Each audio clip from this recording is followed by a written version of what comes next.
Siendo un doctor de la ley, ganó lugar con solo prometer carnes asadas. Convido al pueblo, quien dio su voto creyendo que poseía sensibilidad social, que cumpliría sin aflojar con sus discursos preelectorales, con los que tejió su fraude. En un avión se llevó el dineral a donde nadie sabe, seguro de que pronto lo olvidarán y podrá postularse otra vez. Fue grosso el toco que pegó al rajar, amasijando la capital. El desvalije está latente, lo sabe hasta el presidente. En un avión se llevó el dineral a donde nadie sabe, por supuesto, seguro de que pronto lo olvidarán y podrá postularse otra vez nuevamente.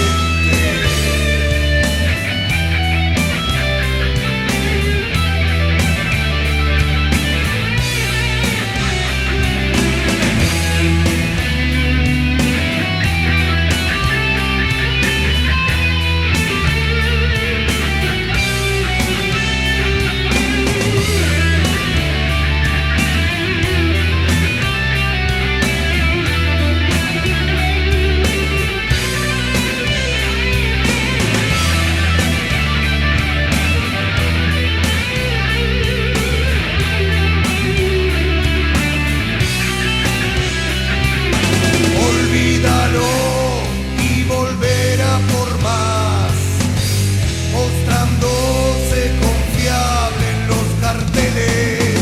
Comprometer a muchos fascinará y con su nombre pintarán paredes. La muerte es ocultar la verdad, el vacío es dejarse mentir. En un avión se llevó el dineral y volverá por más cuando lo olvide. La muerte es ocultar la verdad, el vacío es dejarse mentir. En un avión se llevó el dineral y volverá por más cuando lo olvide. Desde Urrao para el Mundo, Cadavid Stereo presenta Al Rojo Vivo, el análisis político, económico, educativo y social de la realidad colombiana. Todos los miércoles a partir de las 7 de la noche por Cadavid Stereo, la emisora que te informa, divierte y educa. Ganó lugar con solo prometer carnes asadas. Muy buenas noches, estimados oyentes del programa Al Rojo Vivo. Les habla Joan Manuel Madrid Hincapié. En la consola tenemos al campeón, a Diego, del sonido. Y aquí tenemos obviamente la compañía de Sebastián, que nos acompaña desde hace un buen tiempo. Hoy un poco agripado en esta noche urraeña, son las 7:20 de la noche, pedimos excusas por algunas fallas técnicas, pero estamos aquí cumpliendo la cita como cada 8 días, tocando diversos temas que desde el pensamiento crítico buscamos aportar la reflexión a la comprensión de esta realidad colombiana, quizás similar o parecida a otras regiones del continente, incluso mundiales, pero lo que buscamos es en efecto aportar a que podamos comprender, aportar reflexiones que podamos entender qué es lo que ocurre en este contexto, en un momento en el cual se necesitan de seres pensantes, de seres que asuman posturas frente a la realidad y más allá de asumir posturas, también que sean sujetos de acción. Cuando solo nos quedamos en los discursos y sin actos, por lo regular terminamos simplemente siendo muy buenos oradores, mientras la realidad continúa en su camino sin cesar a esa marginación y a esa creencia que convalida que somos países atrasados, cuando en realidad tenemos mucho que aportar. En la noche de hoy vamos a tocar un tema, espero obviamente que aporte una vez más, y pues de una redundancia, la reiteración, aportar a esa reflexión. Cuando las palabras solo se fundamentan en decir miércoles, estamos rodeados de demasiados discursos, estamos rodeados de demasiadas palabras y muchas veces, o por no decir que la gran mayoría de las circunstancias, la academia también se está rodeando, se está embadurnando, se está llenando de demasiados discursos, de demasiadas posturas, demasiadas perspectivas que que no dejan, al contrario, que no dejan de decir en distintas formas, de distintas maneras lo que históricamente se ha sabido. Y eso en el día de hoy queremos tratarlo, que ligado a lo que hemos venido abordando desde hace unos días, que una vez más reitero muchas gracias por ese apoyo cuando se tocó el tema de la estupidez humana como fenómeno de control social. Eso también fundamenta realmente si nuestros discursos son resultado de nuestras reflexiones, de nuestras posturas, o simplemente son la regurgitación, es decir, repetir sin cesar lo que dicen o lo que está escrito en los textos. Para comenzar entonces dejamos a juicio de ustedes esta primera canción de Prisioneros, Nunca quedas más con nadie. Pónganse cómodos en esta noche de frío. Una vez más los invito a tomarse un café, si es posible pues alguna arepita de chocolate con queso, y por supuesto prepárense entonces para estos aproximadamente 60 minutos donde vamos a tocar este tema.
de un gringo hippie.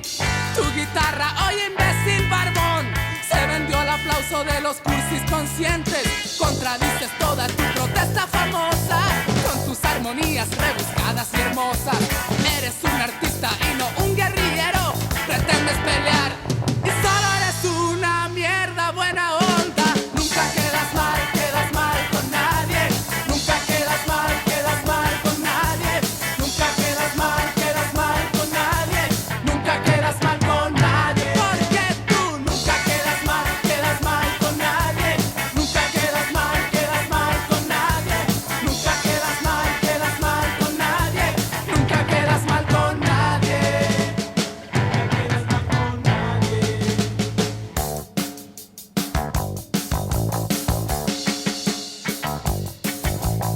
Comete tu miedo a la bomba de neutrones. Quédate tu poesía y tus razones. Córtala con la selva de cemento. No aguanto tus artísticos lamentos. Tu bolsito y tu poncho artesanal. Tu cultura cursi me cae muy mal. Tu protesta a mí me da igual. Porque nunca quedas mal con nadie. Nunca quedas mal con nadie. Nunca quedas mal con nadie.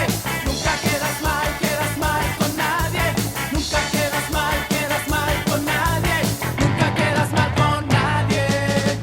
Nunca quedas mal con nadie.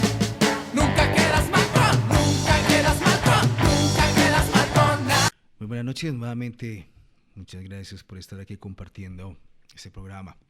Vamos a comenzar con un, para muchos reconocido, para otros no tanto, un sociólogo, Pitirín Sorokin, que a mediados del siglo XX produjo un texto, una obra titulada Achaques y manías de la sociología y las ciencias sociales y afines, donde planteaba o realizaba una crítica bastante acérrima, bastante contundente, para muchos quizás cruel, en el cual las ciencias sociales, a partir de ciertos intereses de entidades o vigiladas por organismos financieros internacionales, comenzaron a establecer lo que la academia tenía que decir, los discursos que la academia tenía que reproducir, y por consiguiente esos discursos eran los que tenían que fundamentar lo que en efecto tales organismos internacionales, con los cuales se debía, como lo decía Luis Althusser, se debía trabajar la parte ideológica, esos aparatos ideológicos de Estado, en los cuales a través de la escuela, a través de los medios de comunicación y otras instituciones, se establecía la forma en que nosotros tenemos que pensar y tenemos que hablar, que decir. Pitirín Sorokin planteaba que las ciencias sociales habían caído en un complejo idiota descubridor. Es decir, nombrar con palabras nuevas, suculentas, perfectas, maravillosas, problemas viejos. Y con eso entonces se empezó la academia a fundamentar, a demostrar, entre comillas, a sustentar que venía produciendo conocimiento. Hoy por hoy, esos discursos banales, vacíos, son una paráfrasis y que se vuelven no solamente una paráfrasis, es decir, interpretar lo que ya está escrito con otras palabras, pronunciarlo en otros términos, y por consiguiente en la actualidad no es extraño que en vez de decir negro tengamos que decir afrodescendiente. Entonces descubrimos, por supuesto la academia descubrió que ya habíamos evolucionado en el lenguaje. Habíamos evolucionado entonces en los descubrimientos científicos, y a partir de allí, de todos estos preceptos, por supuesto que la academia comenzó entonces a proliferar una serie de perspectivas, una serie de planteamientos en los cuales hoy a Colombia lo tienen definido como una economía emergente, como un país que superó su condición de tercer mundo, su condición de atraso, y que en la actualidad contamos con suficientes garantías para ser una mejor sociedad. Si revisamos el contenido del discurso, razón tiene Eduardo Galeano, el desaparecido Eduardo Galeano, en su texto Ser como ellos y otros artículos. Se nos ha venido prometiendo que en efecto nosotros vamos a alcanzar el progreso. Que cualquier obra de infraestructura, bien sea la construcción de carreteras, bien sea la construcción de teleféricos, en algún momento la ciudad de Medellín, la capital del departamento de Antioquia, Colombia, Sudamérica, la construcción de una serie de TV cables, también teleféricos, no va a discutir eso con los técnicos de la construcción y la ingeniería mecánica, una serie de cables, llegaron en su momento a decir que Medellín se iba a convertir en la ciudad telaraña. No estoy recriminando que en efecto estas obras se pretenden satanizar, al contrario. Pero ¿bajo qué discursos nosotros estamos aceptando el concepto de progreso? Entonces todo lo que se haga va a beneficiar, claro, va en beneficio del progreso, va en beneficio de generar empleo, de salir de la pobreza. Y nosotros, como académicos de la educación, venimos repitiendo como buenos obreros, como suficientes personas que tienen que obedecer. Así, nuestros sistemas educativos digan que nosotros tenemos que aportar el pensamiento crítico y asumir posturas, aportar a esa formación de esos actores que van a propender por la transformación social, económica y política del país. Pero que seguimos repitiendo lo que nos dicen que tenemos que decir.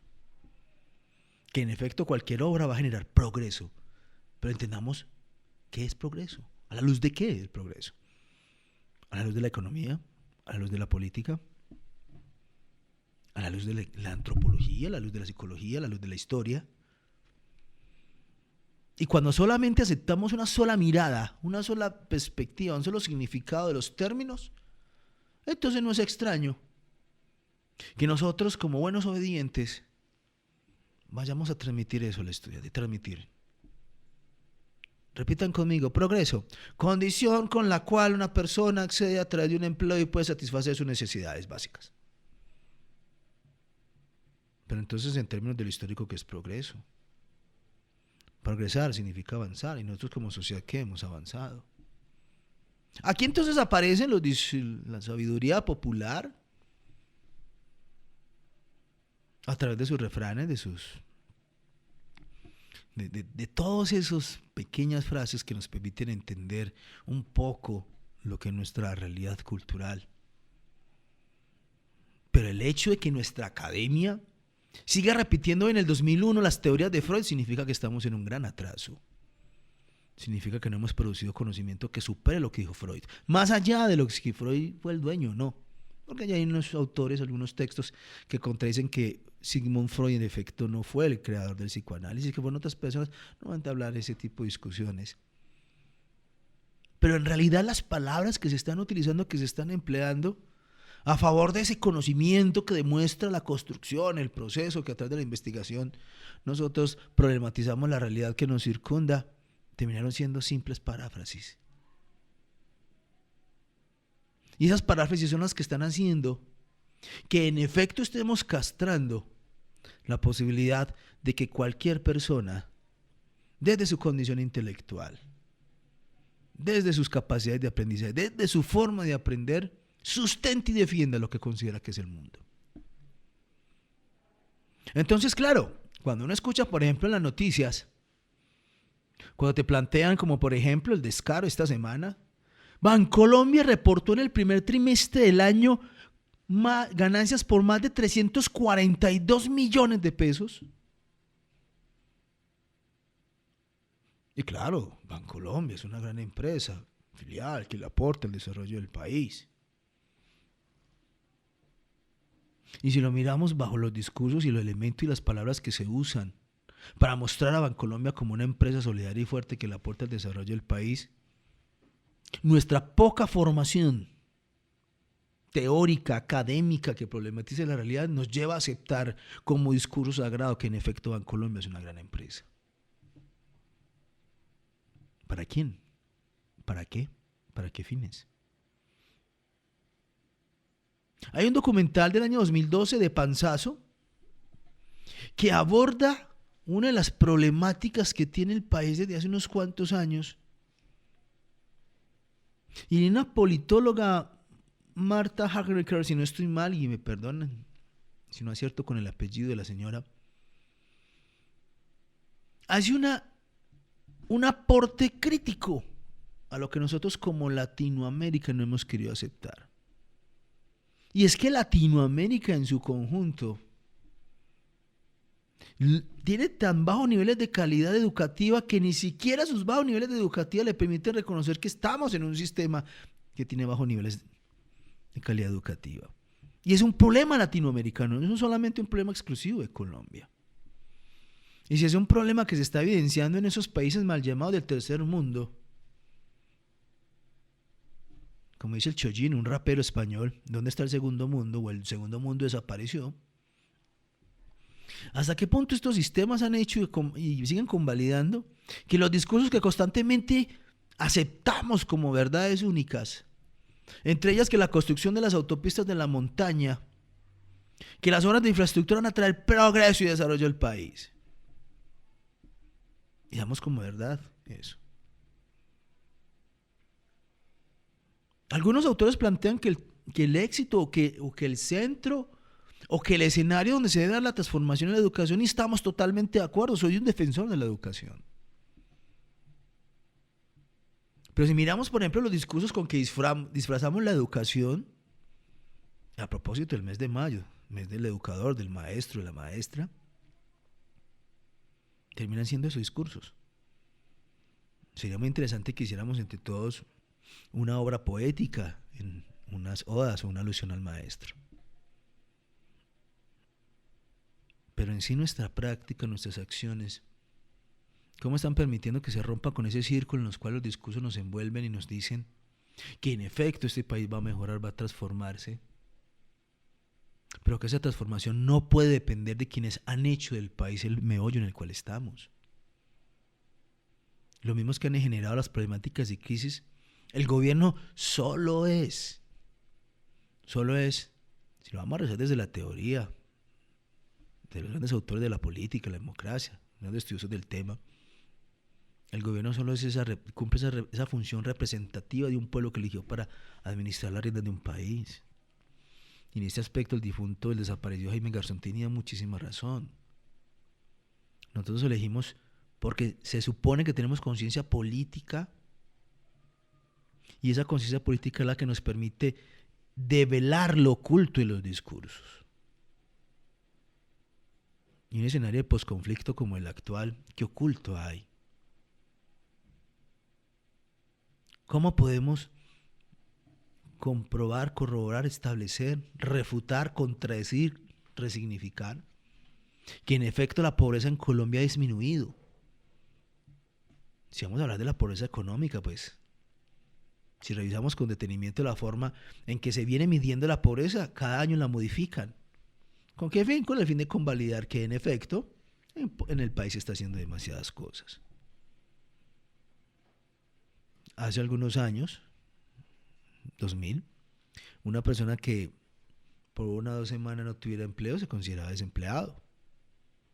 Desempleado en el sentido de que no tenía un vínculo formal con una empresa que le permitiera hacer uso o disfrutar de las garantías que implica la seguridad social en un país, más allá de la remuneración salarial.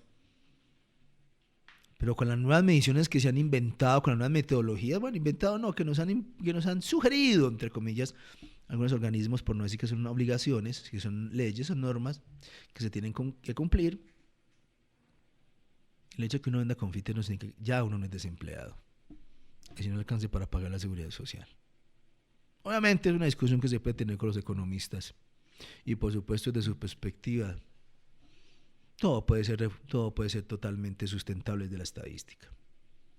Como dice algún chiste de humor negro, si en un país donde una persona se come un pollo, estadísticamente significa que los dos comieron el 50%. Esos discursos que constantemente nosotros venimos repitiendo dan cuenta de nuestra pobreza intelectual. Pobreza en términos de que se supone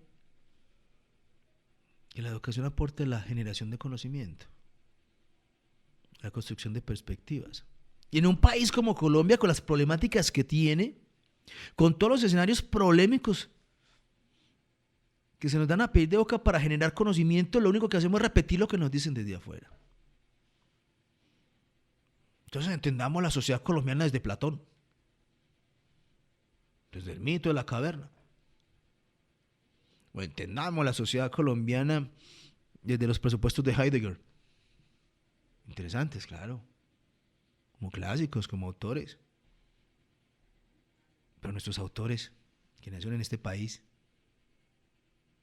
que han vivido en este país, nuestras producciones intelectuales, ¿dónde están? Entonces, claro, cuando llega el gobierno y nos dice, y no solamente el gobierno, eso se repite en todos los escenarios donde esté presente la figura o la palabra poder.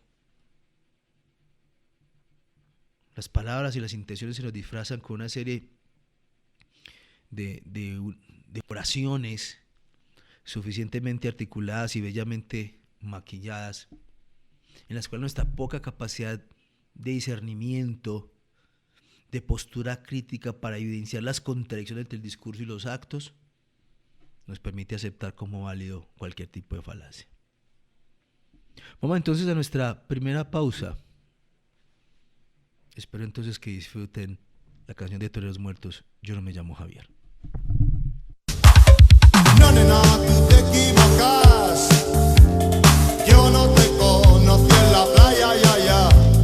No nos fuimos juntos a comer paella y nunca pasaste una noche en mi hotel.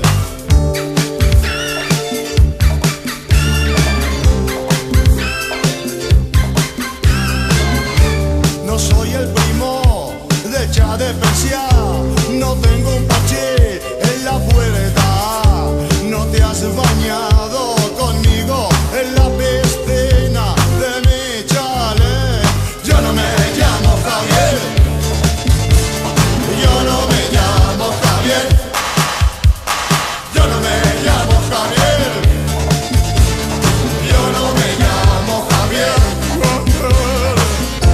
No. Sí. No. Sí. No. No. Sí. No.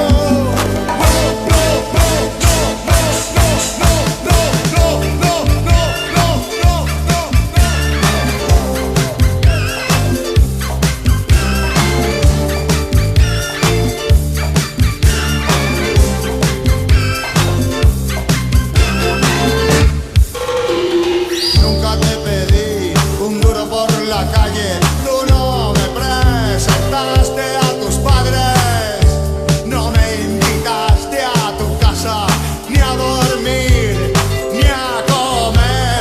Yo no me llamo Javier. Yo no me llamo Javier. Yo no me llamo Javier. Yo no me llamo Javier. Deja ya de joder, yo no me llamo Javier. Suéltame, mujer, yo no me llamo Javier. Yo no me llamo Javier.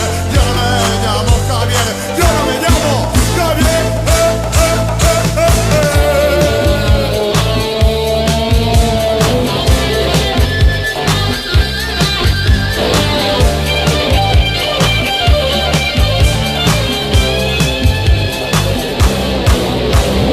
Hola, ¿cómo estás? Qué niño tan bonito. ¿Cómo? ¿Que es mío? ¿Que yo soy el padre? Pero eso ¿cómo va a ser? Si yo soy impotente, yo no me llamo Javier, no te quiero volver a ver. Deja ya de joder, yo no me llamo Javier. Suéltame, mujer, yo no me llamo Javier. Yo no me llamo Javier. Yo no me llamo Javier. Yo no me llamo Javier. Yo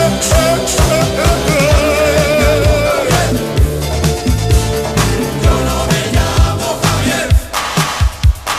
Yo no me llamo Javier. Yo no me llamo Javier. Nuevamente muchas gracias, regresamos a su programa El Rojo Vivo. ¿Por qué la sociedad actual se viene caracterizando por un discurso obsoleto, carente incluso de fundamentos? ¿Nosotros en qué estamos soportando lo que pensamos? ¿Por qué los adolescentes en la actualidad, cuando tienen un mundo abierto, un mundo donde tienen mayor acceso a la información, que si lo comparamos con algunas generaciones, 20, 30 años, 40, 50 antes, los jóvenes de la actualidad y la sociedad en general tienen mayores posibilidades de acercarse desde su casa, un clic, o 2 clics, o 3 o 4, quién sabe, a los adelantes y los desarrollos? Con tanta información, la pregunta que queda es: ¿por qué cada vez adolecemos de suficientes argumentos para defender lo que concebimos como nuestro, o la forma en que entendemos el mundo, o los sentidos significados de nuestras acciones? Eso puede tener demasiadas respuestas, por supuesto.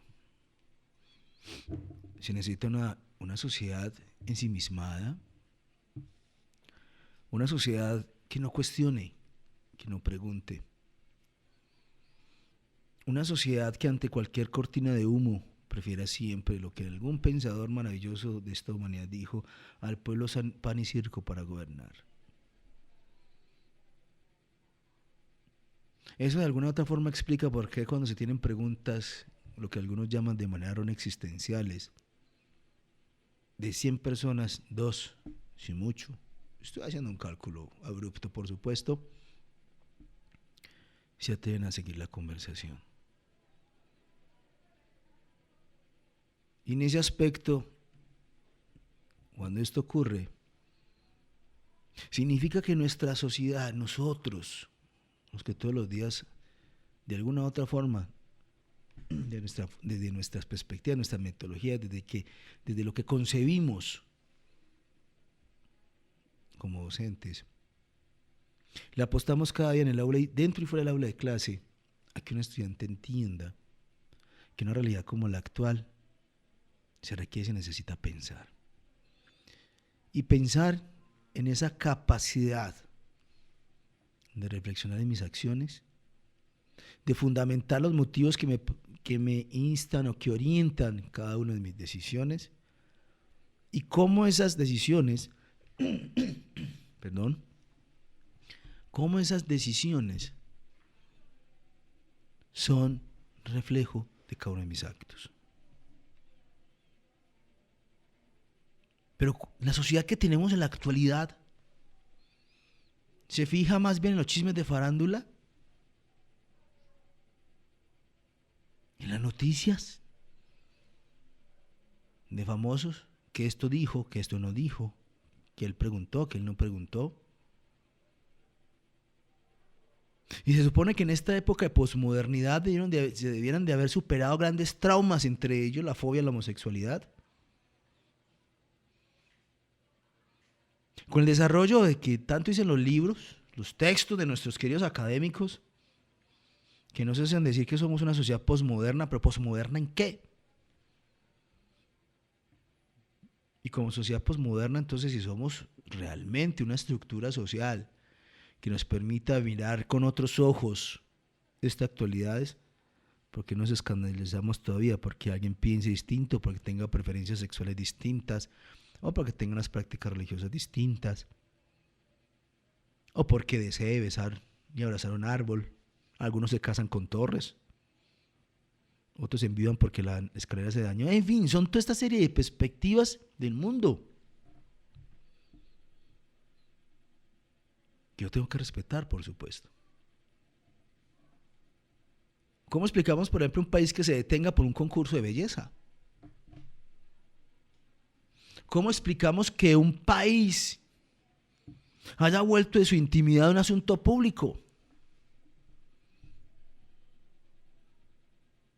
¿Cómo aceptamos, por ejemplo, que un país que constantemente viene transformando en sus revoluciones educativas, políticas y sociales, todavía sigamos solucionando conflictos como si estuviéramos en la época medieval, donde solamente tiene que haber un vencedor? Y ese vencedor tiene que cantar victoria, porque el vencido tiene que ser derrotado.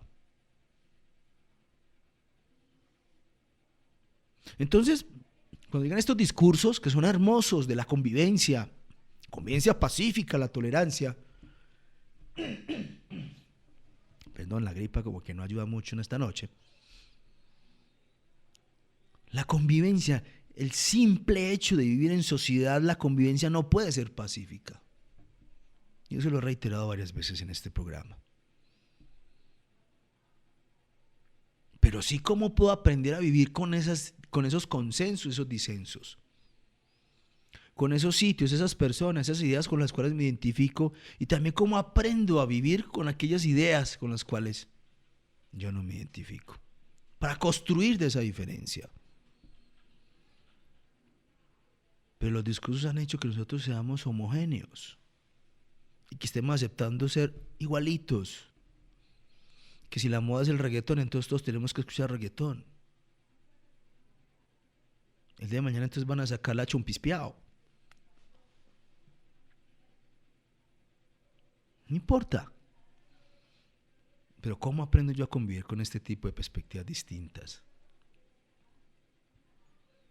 Entonces, donde aparecen los discursos maravillosos. Viva el pueblo. El pueblo unido jamás será vencido, y le colocamos todo el tono. Pero en efecto, entonces, esos tonos que le agregamos a esas frases, ¿qué coherencia tienen con cada uno de nuestros actos? Si le preguntamos, por ejemplo, a un ser humano que medianamente tenga la capacidad de leer o que decida invertir unas cuantas horas al mes en una lectura, ¿qué está sucediendo? Que muchos de ellos, cuando se les pregunta por las razones de sus ideas, no se evidencia que la lectura está haciendo una transformación en sus vidas. Eso ya nos tiene que empezar a preguntar cosas.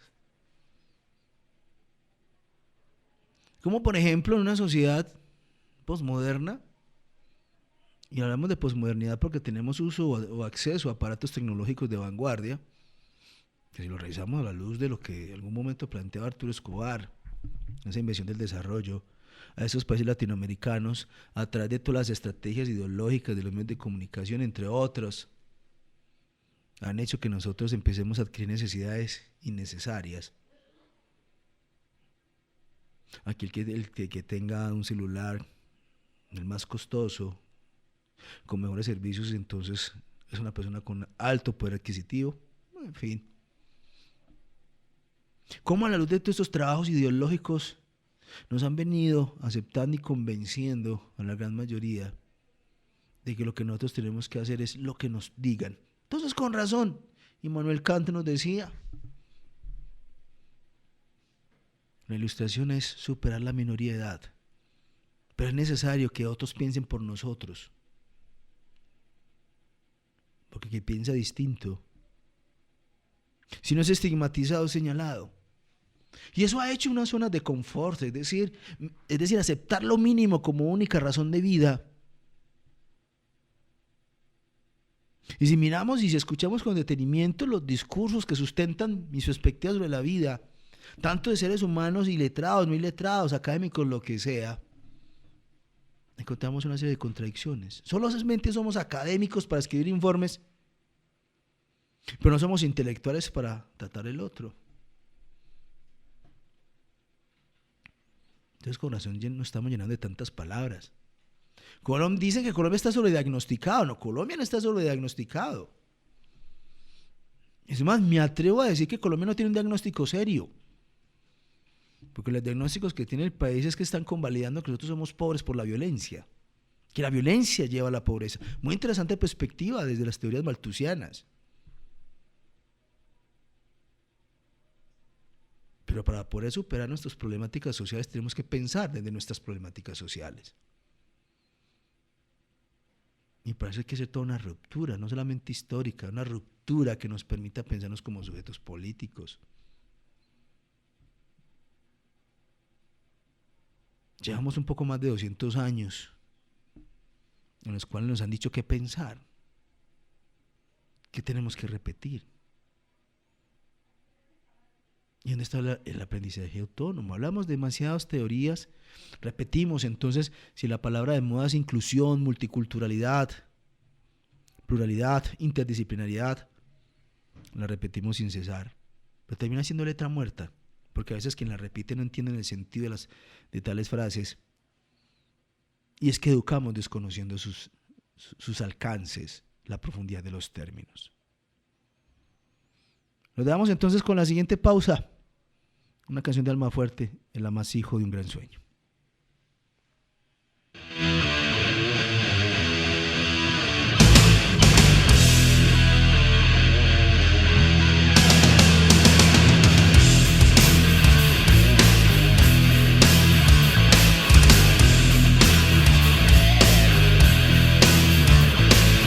Pues sin un porqué, mi gran sueño amasijado, mucho lo lloré por inesperado. Si existe un motivo a mí, no me lo comunicaron. Los que ayer conmigo compartieron tanto, premeditaron apartarme y al saberlo me hice a un lado.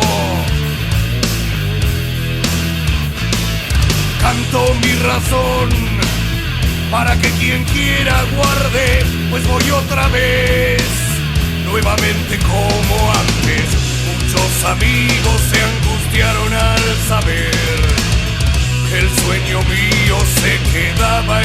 ayer, mientras reía el comerciante informador, que desprestigia siempre lo que el criollo siente rumoreando,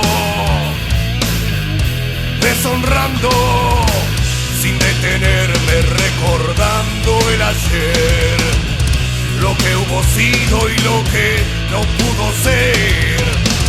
Sigo intentando junto al pesado metal llegar a quien lo siente, mandando de frente mis verdades, mis verdades.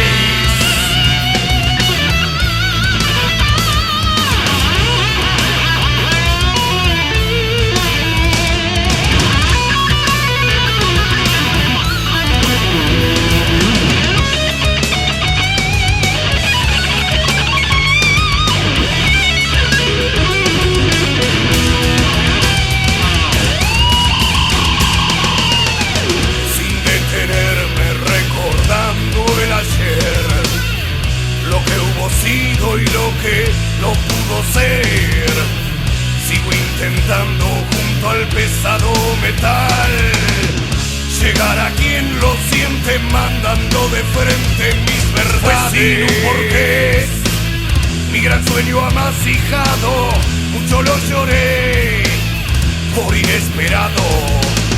Premeditaron apartarme y al saberlo me hice a un lado.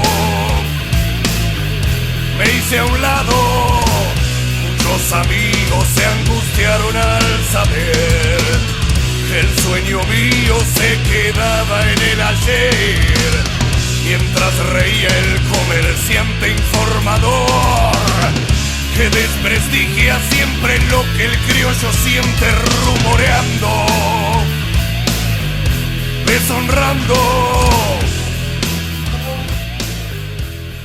Nuevamente la bienvenida a este programa en su otra pausa.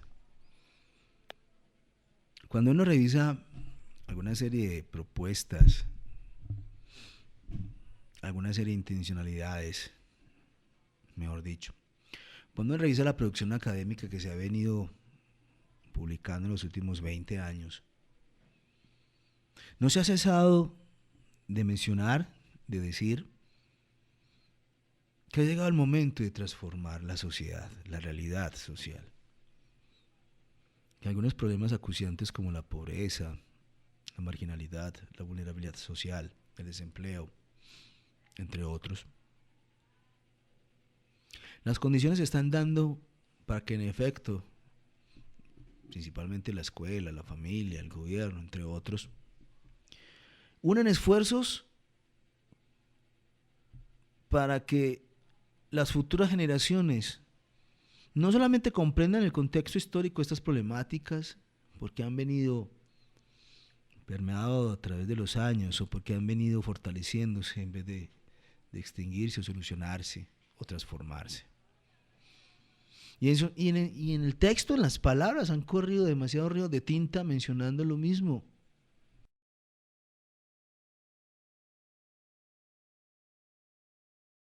Años, los comparamos con los siglos anteriores, el motivo han sido los mismos. Y uno se pregunta, ¿por qué no hay una verdadera transformación social si eso es lo que tanto se ha denunciado? Hasta el punto que todavía se sigue convalidando que en efecto el problema del embarazo adolescente es la pobreza. Y que solamente hay que estudiar los estratos 0, 1, 2 y 3. Entonces, estos discursos de alguna u otra forma han venido reafirmando que en efecto somos una sociedad que en comparación con los grandes países, nosotros tenemos que alcanzar sus modelos de vida. En algún momento lo planteaba Arturo Escobar, realmente nosotros podemos ser como Estados Unidos, podemos ser como Alemania, podremos llegar a alcanzar las condiciones de vida de un país como Noruega, como un país de Suiza. Y sí, sí se puede, por supuesto. Pero la gran pregunta es, si llevan un poco más de 200 años transformando que nuestra mentalidad tiene que ser de pobres, de sumisos, de obedientes, ¿Cuántos años vamos a necesitar en efecto para que pasemos de esa condición de sumisión a unos seres pensantes intelectualmente? Que yo puedo pensar en el futuro, pero ¿en qué fundamento mi pensamiento en el futuro? Cuando nuestros hábitos de lectura son casi nulos. Claro, como en algún momento alguien nos llegó a decir, hay que reconocer que en la actualidad el joven lee mucho más que hace 10 años. Así sean las estupideces del WhatsApp. Pero está leyendo, claro. Pero como nos hemos vuelto en una sociedad de circos, de entretenimiento, de programas, en los cuales hay que motivar a todo el mundo. Entonces, bajo esos discursos de motivación, entonces encontramos el coaching. ¿Quieres apostar a la transformación de tu vida? Adquiere un curso de coaching para que te enseñemos a reconocerte. Bueno, sin reconocer que el coaching tiene algunos asuntos de manera importante. Pero si mi pensamiento está atado a lo que algunos aparatos ideológicos quieren que yo regurgite, que yo acepte como única verdad, como un dogma, y que ese dogma es lo que en efecto orienta cada uno de mis actos, por más políticas, por más programas, por más iniciativas, ninguna va a tener éxito. Y eso es otro así de los discursos que se fundamentan en nada. Al parecer, todas las soluciones que en los últimos 5 o 6 años, para ser un poco más extensos o más esperanzadores, en los últimos 10 años la solución a los problemas del país son políticas públicas. Una política pública para respirar, una política pública para montar bicicleta, una política pública para observar el sol. Entonces, y una reflexión, título personal. Si la política fue la solución, entonces ¿por qué la constitución política de Colombia ha sido un fracaso? Fracaso en el sentido de que nosotros como ciudadanos de este país, como colombianos, lo que menos estudiamos, salvo aquellos que se vean obligados en el caso de los abogados. Nuestra deber y misión como colombianos es conocer como mínimo nuestra constitución política. No faltará que pregunte de manera sapiente, ¿para qué leer la constitución? Claro. El hecho es conocer la norma. Eso dicen los abogados, el hecho es conocer la norma, no exime de su responsabilidad. Esos mecanismos, cuando se desconoce un mecanismo, no es extraño entonces que se cometa una serie de atropellos e injusticias, sin dar a reconocer que hemos utilizado la Constitución a nuestra conveniencia. Hablamos de demasiado todo de los grandes discursos, hablamos de demasiado derechos, tenemos derecho a todo. Entonces estamos prácticamente en una república paternalista, que a pedir de boca todo nos lo ofrecen, todo nos lo dan. ¿Y mi deber? ¿En qué momento se desaparecieron los deberes? El deber, y me voy a robar una frase de Jaime Garzón, que mínimamente yo entienda lo que significa ser ciudadano. Que mínimamente yo comprenda que las diferencias del otro y mis diferencias nos tienen que permitir entender las diferentes perspectivas con las cuales se observa el mundo.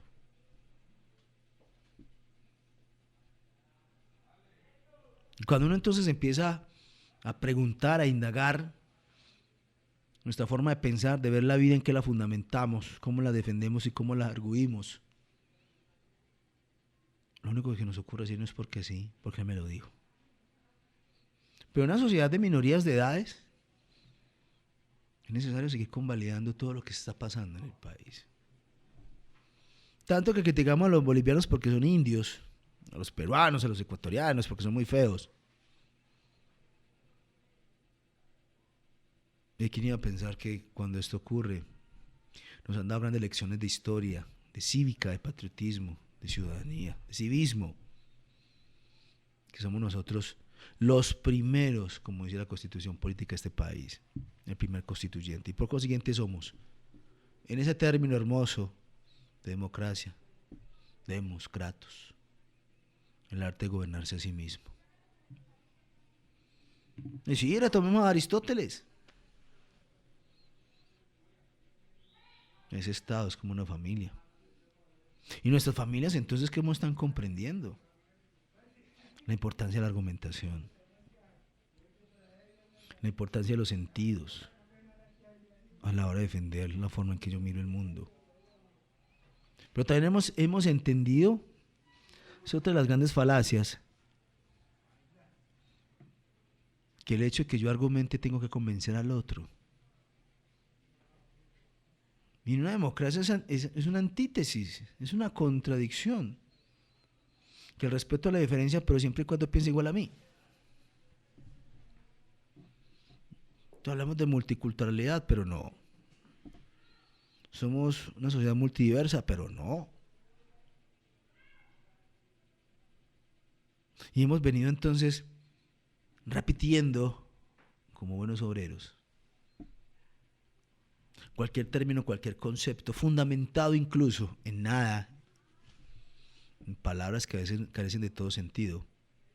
Venimos fundamentando nuestras perspectivas de vida. Y todos los años hablamos de las mismas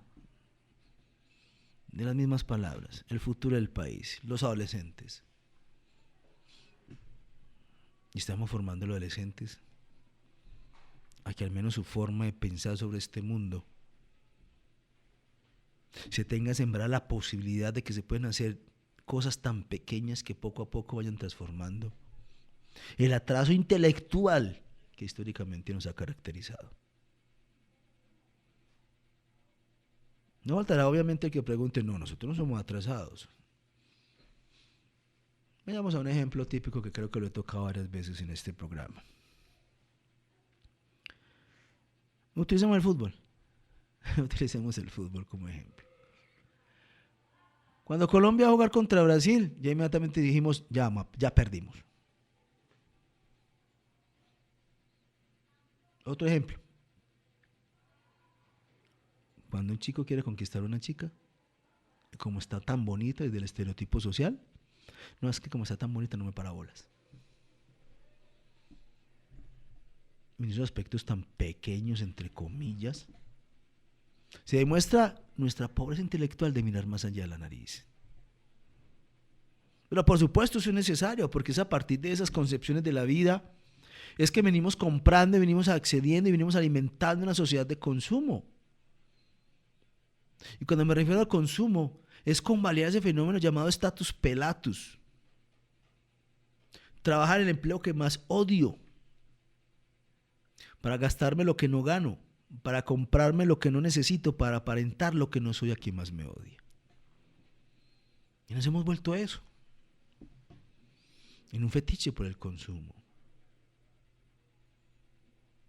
Yo no estoy reconociendo, no estoy dejando de reconocer que en efecto hay ciertos aparatos que se necesitan, pero cuando las necesidades ameritan efectivamente hacer un uso.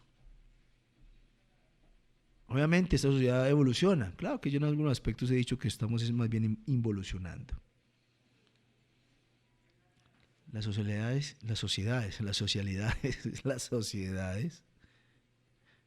en esta actualidad de tantos medios de comunicación nos mantenemos más incomunicados. Nadie sabe nada.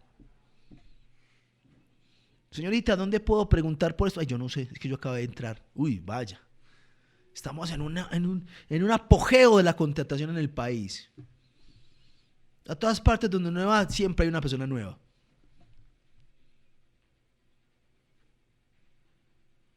Tenemos correos electrónicos, WhatsApp, Facebook, Twitter, y no sabemos nada.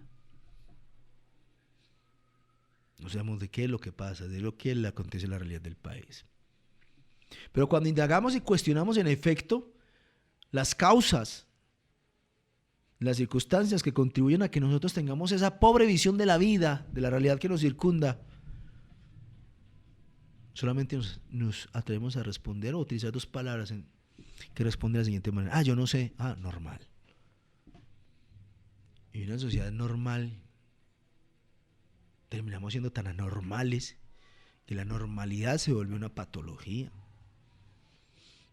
Y eso de alguna otra forma explica cómo hemos venido naturalizando la normalidad. Entonces es normal la corrupción, es normal el gobierno. Mijo, si esté en el gobierno, robe, pero sepa robar, pero de todas maneras haga obras.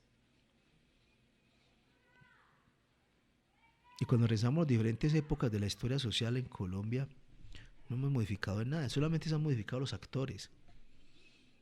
El clientelismo no se ha dejado.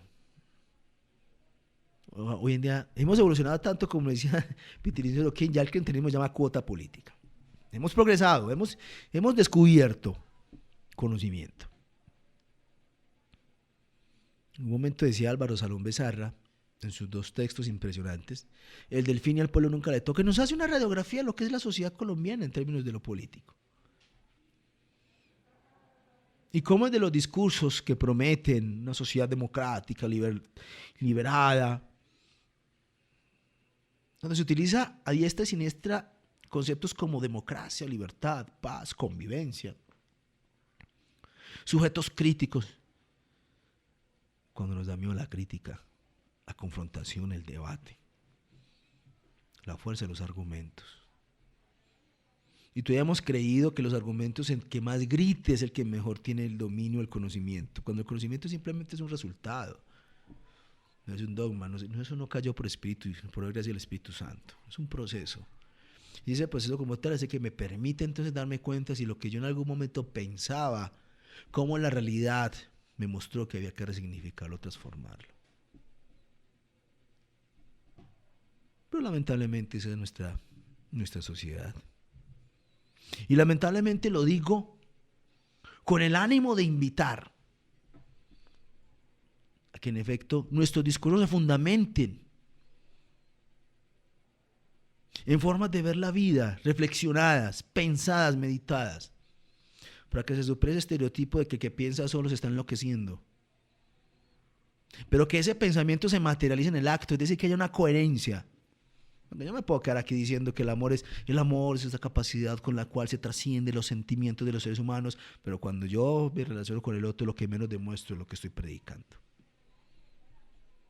Y cuando nuestros actos sean reflejo de ese equilibrio entre mi pensamiento, no estamos pensando entonces como seres distintos. Y en ese tipo de circunstancias donde se le tiene que apostar a que estos discursos deben de ser miércoles, en que disfrazan las verdaderas intencionalidades. Porque la educación es lo que tiene que aportar a eso. Aprender a pensar. No siendo más, muchas gracias. Esta gripa, en efecto, afecta un poco el estado de salud. No sin antes darle las gracias por su compañía, su asistencia de la lejanía. Nos esperamos entonces y esperemos que esta salud mejore un poco dentro de 8 días con un interesante tema que aporte realmente la reflexión crítica, el análisis de esta realidad. Se despide usted Joan Manuel Madrid Hincapié, la consola Diego, como siempre el campeón del sonido, y Sebastián, que nos acompaña desde su silencio. Esperemos que no se nos esté enloqueciendo un poco. Feliz noche para todos, les dejamos entonces con una canción de Hermética, Buscando Razón. Permiso, buenas noches.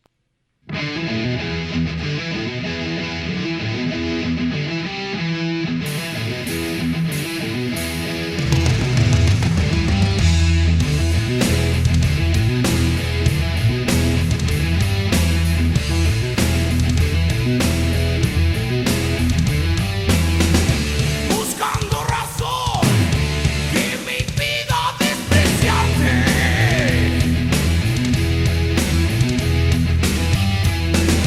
Nació esta canción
vivos la barra.